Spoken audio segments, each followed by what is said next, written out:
targeted. Okay, so we've declared targets, right? Right. So you've got the squad over here spotting for this space containing the Tiger. He's spotting for that artillery unit over there. And then you've got the other artillery unit, the 81mm mortar, firing over here at this bazooka team. And that's being spotted by the bazooka team over here in the building. That's right here. That's the one marker. Mm-hmm. So 1 to 1. All right, so now go ahead, Charles, declare your targets. Okay. The bazooka's out of range, so is the MG. He can't see anything anyway. But the Tiger could potentially hit that intact building. Right. So this squad is in an attacked building. The Tiger can hit it because his main gun is greater than 50mm, and he can potentially destroy the building. So what we'll do here is go ahead and declare that you're going to fire there. Okay. So there's your 4 to 4. Now that close, it's an automatic hit, as I mentioned, and if your intensity roll is a 5 or greater, the building will be destroyed and flipped over. So we'll go ahead and roll for your first attack. The U.S. has the initiative. They go first for resolving attacks. So go ahead and choose which spotting you want to take care of. Spot here. Okay? So 2. So you're going to fire in a mortar. Danger close. Veteran, so it's Yes. -1. Right? So you get a 10 or better, you'll hit. And that is a big 5. That's a miss. All right. Let's go ahead and mark his attack Pressure under complete. fire. So 2 to 2 is done. And then we go on to Charles. Okay, so the tank's attacking the building. Okay, there. so it's an auto hit. Intensity roll? Intensity roll, 5 or greater, just 1D.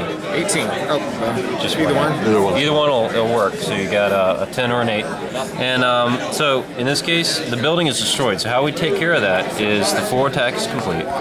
We keep the orientation the same. And we just flip it over. And now you can see the damaged side of that exact same building.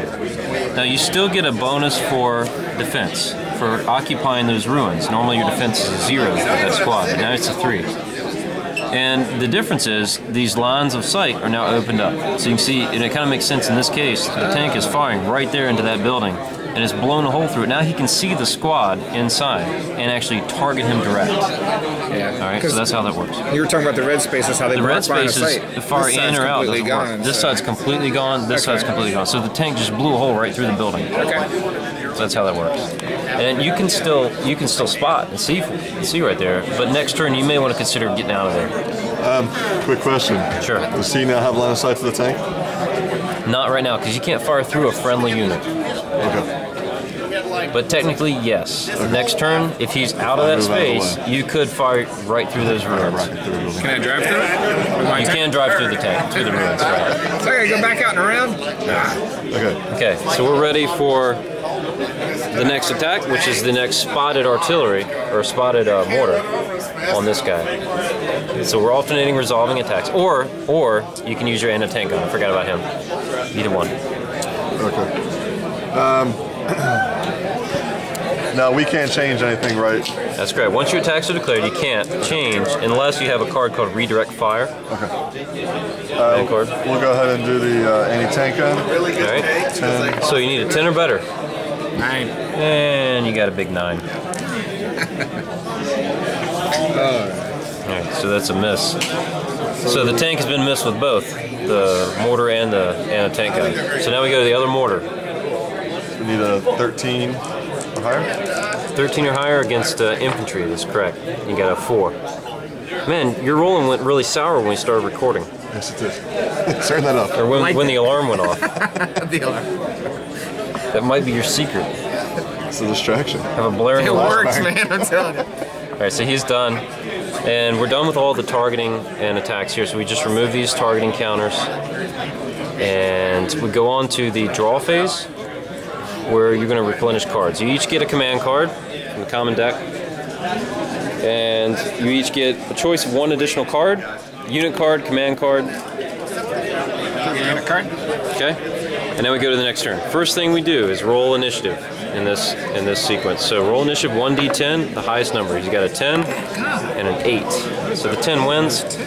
The U.S. retains initiative for the 4th straight time, I believe. And then we go on to the first part of the turn, which is movement.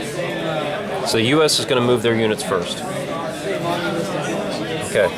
across the street to the intact building. Oh, you know what? We messed up. And this is my fault. When we flip this over, this squad automatically gets a damage card because he's in the building. And the building came down on top of him. My fault on that. He automatically gets a damage card if he's occupying a building that's destroyed. So he's okay. Attack penalty 2 for everything, so it's not real critical for you. But some of those cards can rout him or morale loss or whatever. Attack penalty, is that adding? Yep, a penalty will add to those numbers. Right. So we apply the infantry effect from the damage card. So moving those guys up.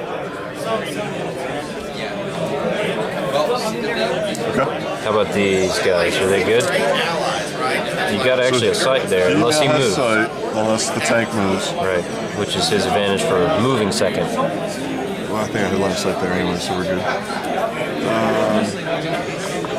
Now, line of sight does not go through a unit? Correct. You can't fire through a friendly unit. Can you see through a friendly unit? You cannot see through a friendly unit to spot. I have to check how I wrote it, but I'm pretty sure you can't.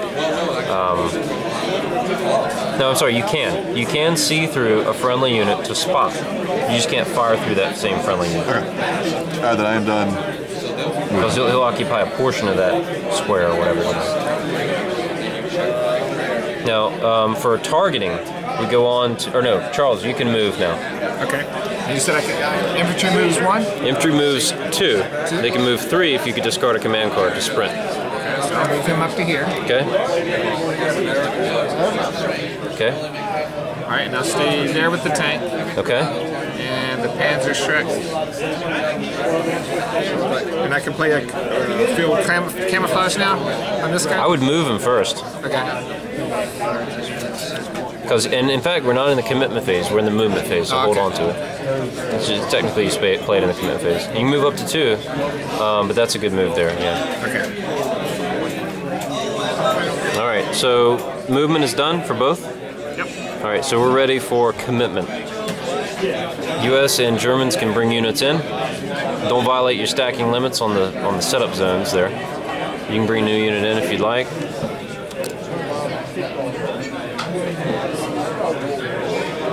Okay, so another rifle squad, and they're, that's the incorrect card, sorry about that. It's a veteran crew card, so that only applies for crews.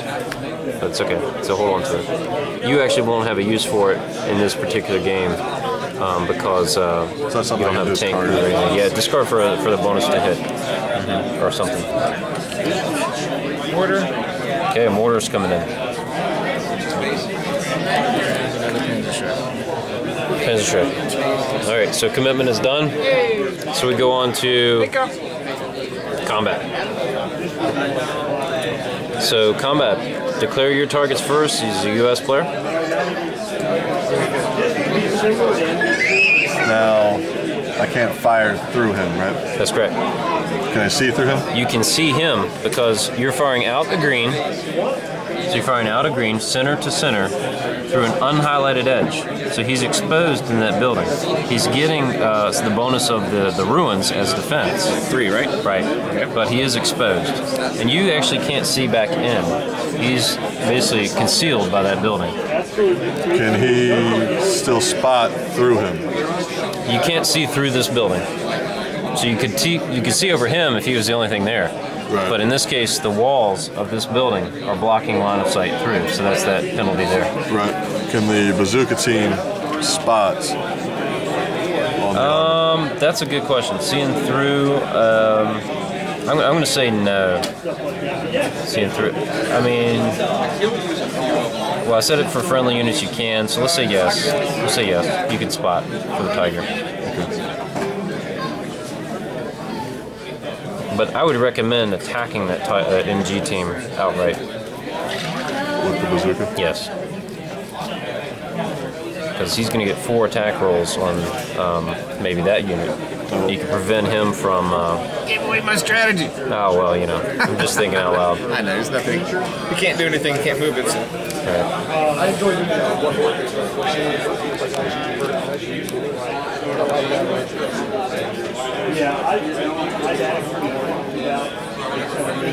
Okay, so putting a paired targeting counter on the bazooka team outright, which I think is a good move.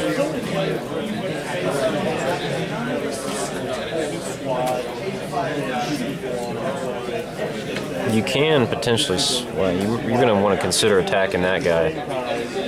You can see out, and he can't see in. No, neither of these guys can actually attack each other. Correct. They can't see each other. However, you could spot for that tiger. I mean, to attack the tiger. Okay, so you're going to call in a mortar on this space.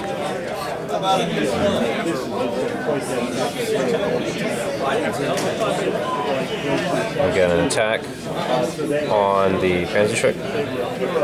Alright. And any other things going on? The sniper, is he doing anything? He can probably attack at him outright. And snipers have range across the whole map, so they're good for the range. And it looks like he's got a line of sight. No. That's the only thing he actually has line of sight to. He doesn't have. Does he have? Can the mortar fire on the building or no? The mortar can fire on the building if you can see the unit inside. In this case, because you won't be able to fire on the building itself. But if you draw, in other words, you draw a line to the building and you can see it through the unhighlighted edge, you can attack the MG with the mortar. Yes. In this case, you're going over a red, so you can't spot. Oh, not red. Mm-hmm. Yes.